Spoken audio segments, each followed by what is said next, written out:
इससे आसान कोई पढ़ाई नहीं, यदि है तो अभी तक किसी ने बताई नहीं।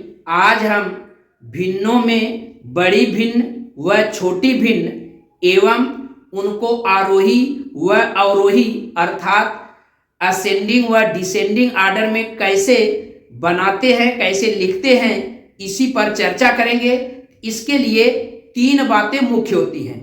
पहली तो ऐसी भिन्नें जिसमें सबका हर समान हो, ऐसी भिन्नों में कैसे हम इनकी पहचान करते हैं। और दूसरा, जब उनके अंश समान हो, हर अलग अलग हो, तब कैसे हम इनको इस व्यवस्थित क्रम में रखते हैं।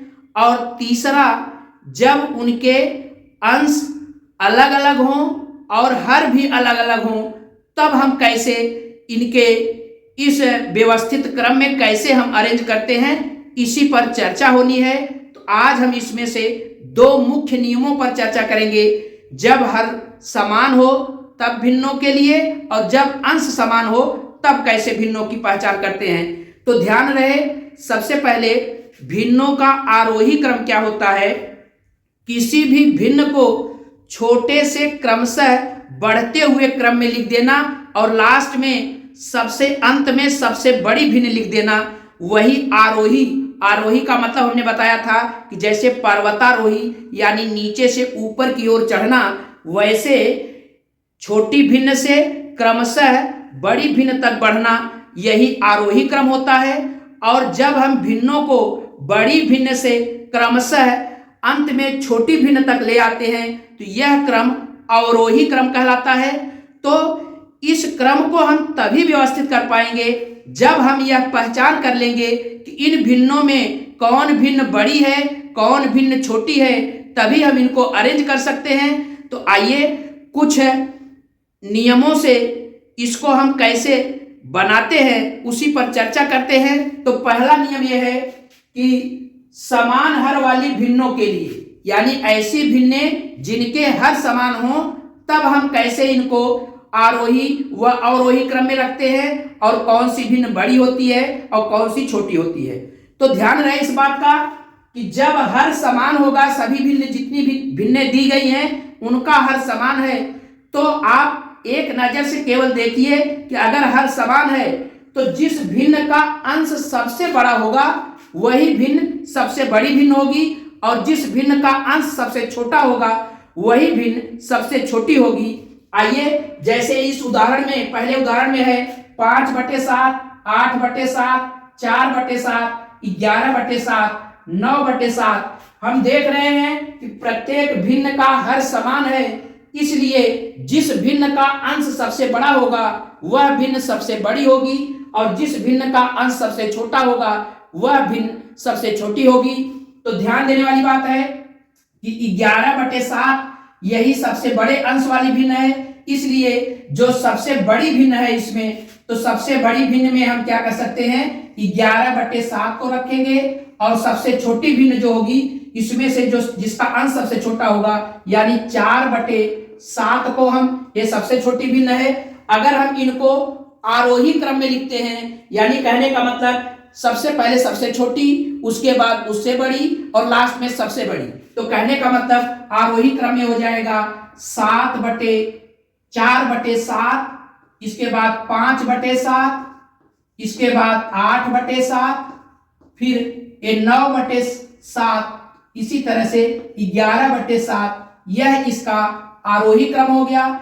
अवरोही क्रम ठीक इसका उल्टा, यानी सबसे पहले सबसे बड़ी वाली भिन्न, उसके बाद उससे छोटी वाली भिन्न यानी 11/7, 9/7, 8/7, 5/7 और लास्ट में 4/7। इस तरह से यह बढ़ते हुए क्रम में हो गया आरोही क्रम, और यह घटते हुए क्रम में हो गया अवरोही क्रम।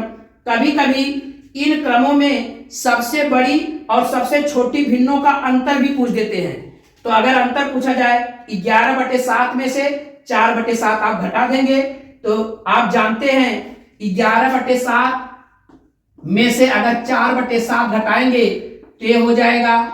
अगर भिन्न का हर समान होता है तो आप जानते हैं अंश में से केवल अंश सीधे सीधे घटा दिया जाता है। 11 में से 4 घटाएंगे तो 7 हो जाएगा, और कोई एक हर इसके नीचे लिख दिया जाता है, यानी हर में कोई परिवर्तन नहीं होता है, एक हर का मान यहाँ रख दिया जाता है। तो ये 7/7 यानी 7/7 को 1 लिख सकते हैं। यानी कहने का मतलब जो ये दी गई भिन्न है इसमें सबसे बड़ी और सबसे छोटी भिन्नों के बीच का अंतर 1 है। इसी तरह से एक सवाल हमने ये बोर्ड पे दिया हुआ है, हमें उम्मीद है कि आप इसी तरह से इसके क्रम को निर्धारित करेंगे और कमेंट सेक्शन में जाकर इसमें सबसे बड़ी भिन्न, सबसे छोटी भिन्न, इसका आरोही क्रम व अवरोही क्रम क्या होगा इसको बताएंगे। आइए अब दूसरे तरह की भिन्नों में कैसे हम इसको देखते हैं। दूसरा नियम क्या है, समान अंश वाली भिन्नों के लिए, यानी कहने का मतलब जब भिन्नों का अंश समान होता है तो ध्यान दीजिएगा, जब अंश समान रहेगा तो एक नजर हम अंश को देखेंगे, यह पता चल जाएगा कि अंश समान है कि नहीं। उसके बाद ठीक अब हम हर वाले संख्याओं को देखेंगे। अंश समान होने पर जिस भिन्न का अंश जब भिन्न का अंश समान है तो जिस भिन्न का हर सबसे छोटा होता है वही भिन्न सबसे बड़ी होती है। जैसे यहां पर देखिए 8/11, 8/7, 8/15, 8/3, 8/13, इसमें इस भिन्न में अंश सब में समान है तो जिस भिन्न का हर सबसे छोटा होगा यानी यही 3 सबसे छोटा है तो यही भिन्न सबसे बड़ी होगी, यानी इसका मान हो गया 8/3, यानी सबसे बड़ी भिन्न हो गई 8/3 और सबसे छोटी भिन्न वह होगी जिसका हर सबसे बड़ा होगा, यानी कहने का मतलब 8/15। और इस तरह से अगर हम इनको आरोही क्रम में लिखें, आरोही का मतलब होता है कि छोटे से बड़े क्रम में, तो हर पे हम गौर करेंगे, जो सबसे बड़ा हर है पहले उसको हम लिखेंगे, यानी कहने का मतलब 8/15, फिर इसके बाद 8/13, फिर इसके बाद 8/11, फिर इसके बाद 8/7, फिर 8/3, यानी कहने का मतलब सबसे छोटी, उसके बाद उससे बड़ी, लास्ट में सबसे बड़ी भिन्न को हम लिखेंगे तो यह आरोही क्रम हो जाएगा।